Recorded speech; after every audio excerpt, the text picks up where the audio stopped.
There's still a health upgrade that we haven't picked up yet.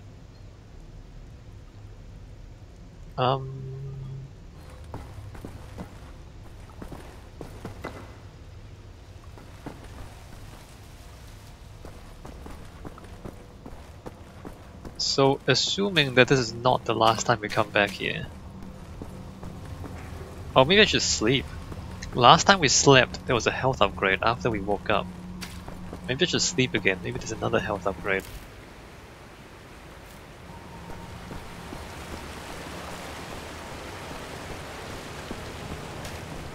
And maybe the secret level is a different level this time. We should not assume that the Wolfenstein 3D level is still the same level. Alright, let's go sleep and let's go play the secret level. On the chance that it is actually a different thing this time.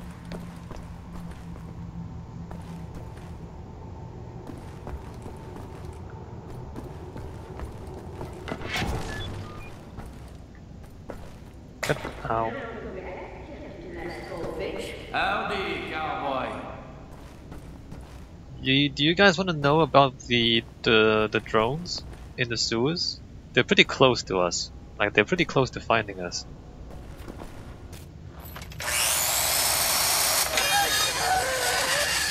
What the damn hell are you doing? Science project. Well, you're scaring Max.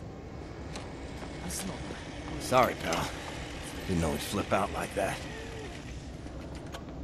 That his son? No. Well, kind of. I don't know.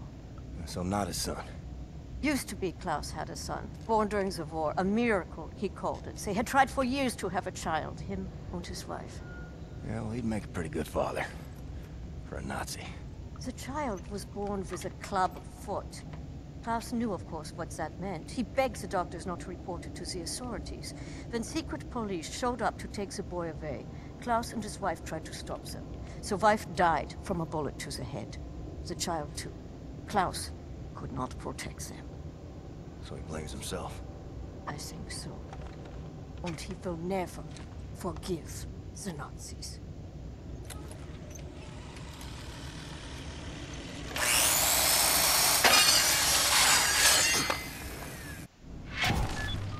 Yes.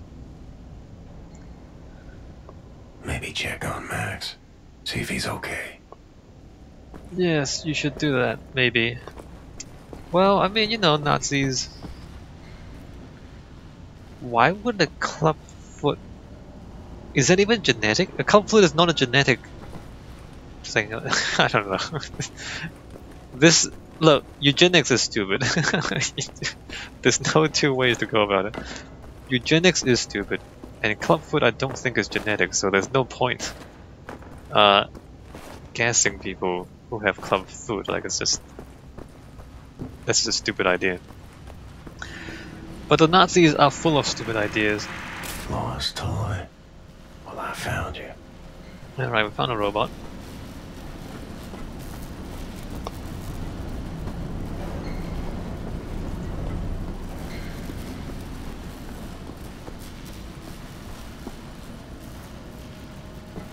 Alright, let's go back.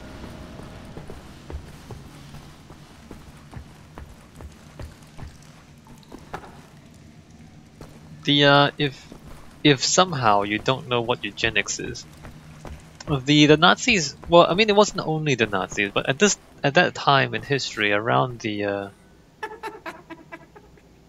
yeah, okay, You need keys.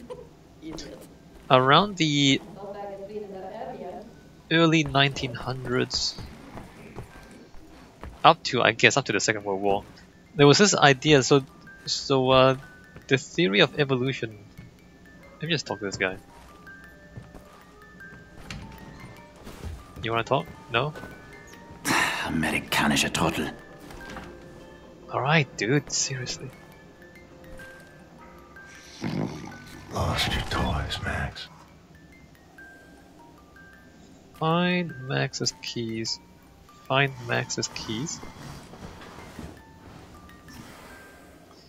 So there was... evolution was still a relatively new idea. And the idea was that through competition and the elimination of the so-called weaker parts of your species, you can make the gene pool stronger. And that was the basis of eugenics, is that you want to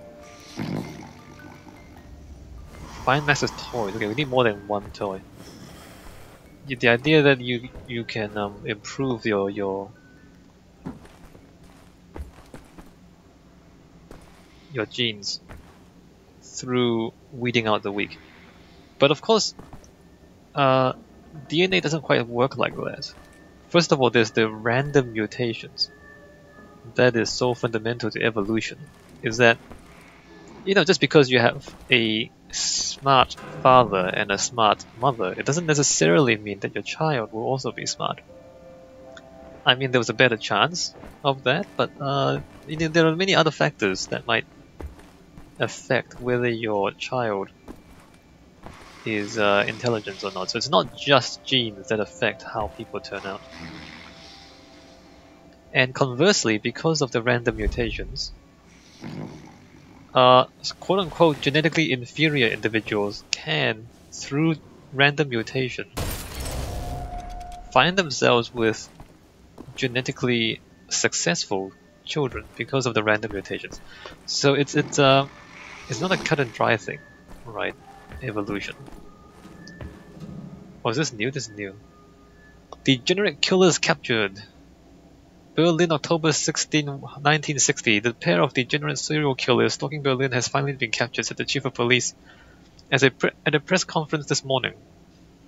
The degenerates were quickly diagnosed by a psychiatrist as having several mental deficiencies, causing violent and unpredictable behavior. A trial will commence, after which the pair will most likely be hanged for murder. So, yes, so genetic determinism was one of the major fallacies of eugenics.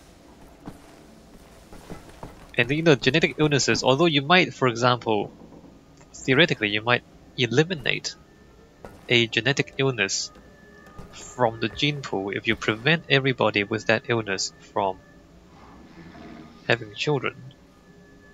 Well, that seems to be in order. But because of the random nature of genes,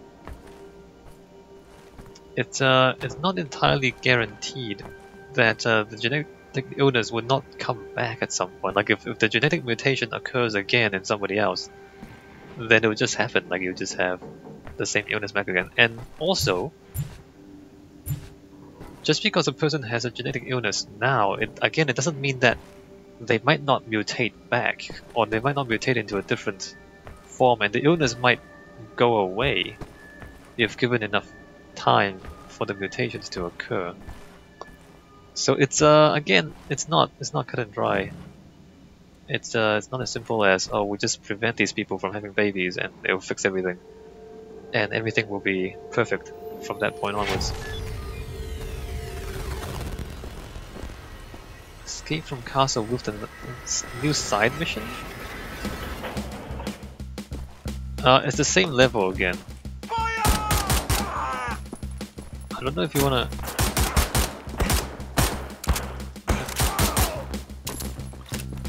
I don't know if we want to do this again, but here we are.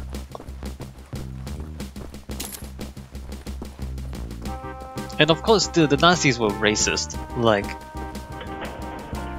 clearly and unambiguously racist, and so they would declare, for example, that the Jewish people are genetically inferior, and so they tried to exterminate the Jews. And they murdered a lot of them. But of course, Jews aren't inferior. It's just that Hitler hated Jews. And also they believed that the German people were genetically superior. And that was, again, wrong.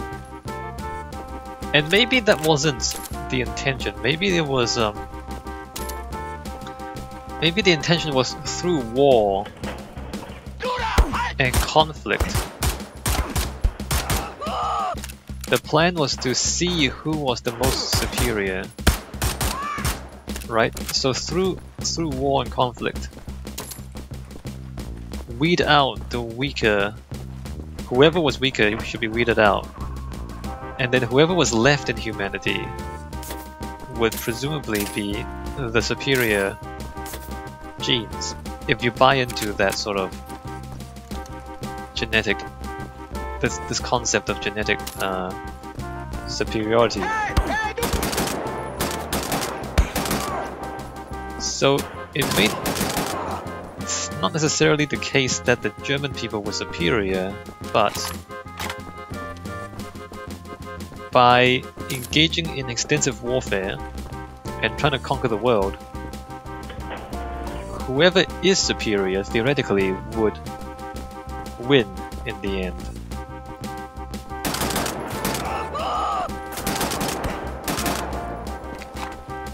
But again, there's not that much good sense that would support this argument.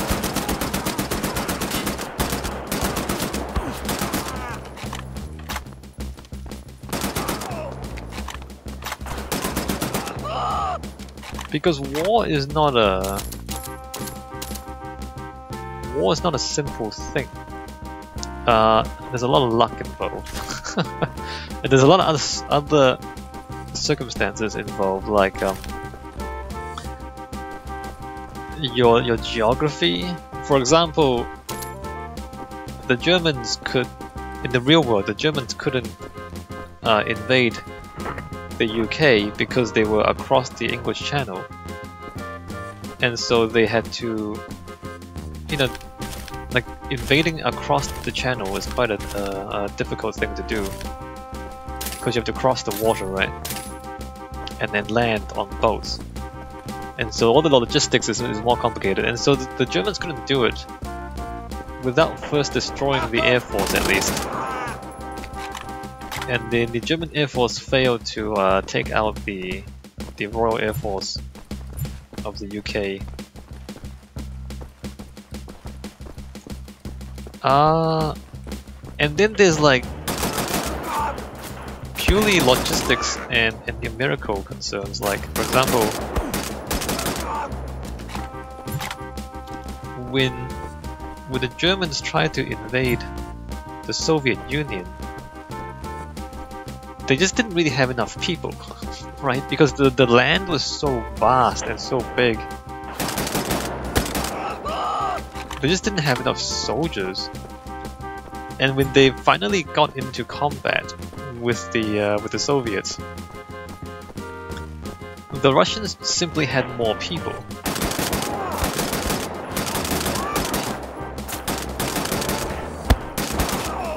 So for example, in Stalingrad, I forgot how many people died there. But if you look at the numbers for Stalingrad,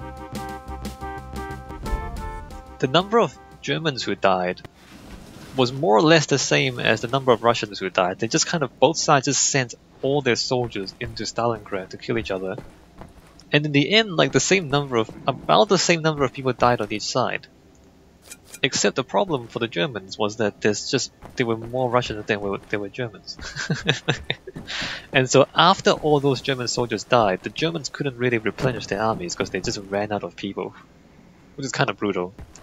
Whereas the Russians, after all those Russians died, there were still more Russians who could reinforce their armies. And so just from a purely numerical advantage, the Russians eventually managed to push back the Germans.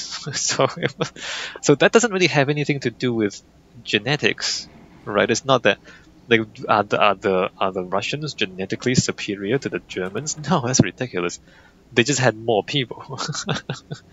And on the other side, when the Allies, especially when the United States entered the war and fought against the Nazis, I mean, was it the case that the Americans had superior genes to the Germans and that's why the Americans eventually won on that side? No, it's because the Americans, their factories were in America. And the Germans simply didn't have the reach to destroy the American factories. But the Americans, being allied with the UK and other countries, the Allies could bomb Germany's factories from the UK because that's much closer. So the Germans couldn't attack the American factories. But the Americans, using air bases in the UK, could attack the German factories. And so just from a purely geographical consideration, the Allies had that advantage, right? So the Germans couldn't cross the English Channel. Well, they tried and they couldn't quite manage to cross the English Channel to take the UK. And so then the air bases in the UK could continue to bomb Germany, but then Germany couldn't do very much about it. I mean, they could try to build their own aircraft to stop them, but because, again, like the US is so big and has so many resources, the US has at the time, they've got their own oil supply, they have their own steel supply. So like the country is so big and there's resources. And so they could just build warships and planes and bombers and guns and everything and tanks and just kept supplying the Allies with weapons. Whereas Germany eventually just ran out of resources. So that has nothing to do with the superiority of your genes in it. So eugenics was just this. It was just a stupid idea. the whole concept that it was your superior genes that made you successful just wasn't true, because there's things like resources, there's things like sheer manpower. So the Americans had resources, the Russians had manpower, and then the scientific advantage. I mean, there wasn't very much of a scientific advantage either way, except that like once you start fighting, the science balances out very fast because you learn from each other, right? So every time the Allies blew up a German tank, they got to capture the remains of the tank and to study it and analyze it. So at the start of the war, the Japanese, I think, had the best fighters in the world, and I think the Germans had the best tanks in the world. But then by about halfway through the war, the Allies had caught up. Because every time you destroy one of their planes and one of their tanks, you just capture it, and then you study it, and you copy it, and then, a few months later, your planes are just as good as theirs because you just copied their designs, right? And the same with guns. At the start of the war, the Germans had automatic weapons like submachine guns and assault rifles, and I think at the start of the war, the Allies were still using bolt-action rifles. But again, like you just pick up their guns and start using them. So that sort of technological advantage wasn't like, once you start to fight each other, it doesn't really last because you just capture the enemy's weapons and just start copying them. And on the Russian side were notorious. I guess it was, depending on whose perspective you're looking at it, they were rather ingenious, shall we say, in copying the Germans' designs and also making it even cheaper. So they were like cheap knockoffs of German designs, but eventually they improved on them and they mass-produced these weapons in a more efficient manner than the Germans, because the Russians are like that, right? They just kind of take your stuff, they copy it, make it better, and they won the war with it in the end. So again, like the tanks at the start of the war, the Germans had the best tanks. By the end of the war, the Russians had the best tanks. Because that's how technology goes. Like they steal your technology and then they just copy it. Yeah. So the whole point of World War II is that genetics had nothing to do with anything except for it being a Nazi ideology that was just wrong. That was just completely wrong and had nothing to do with anything practical. But it was their racism, and they used it to justify murdering people. Oh, and the other thing too is that Hitler hated Jews, right? Hitler firmly believed that Jews were inferior. But you know who was the smartest person in the world at the time? It was Albert Einstein. Albert Einstein was the smartest person in the world at that time, and Albert Einstein was a Jew. He was a Jew who lived in Germany. And he was like, because of what a genius he was, like he was traveling around the world giving talks about relativity and about other things that he had kind of discovered. And when he was in the United States, the Nazis ransacked his house And so Albert Einstein was like, well, I can't go back. They're gonna kill me if I go back. They literally hate Jews. And so the Americans said, all right, fine, you can stay in America. You can come work for us. And so Albert Einstein, the smartest man in the world, stayed in America and worked for the Americans.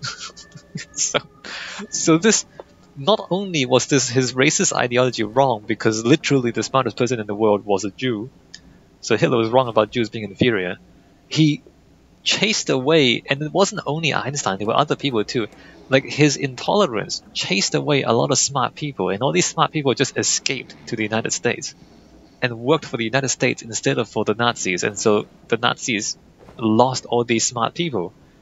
And that's also a reason why they lost the war, because they lost all this talent because of their intolerance. Anyway, I'm just rambling now. Let's go back to the game and punch Nazis.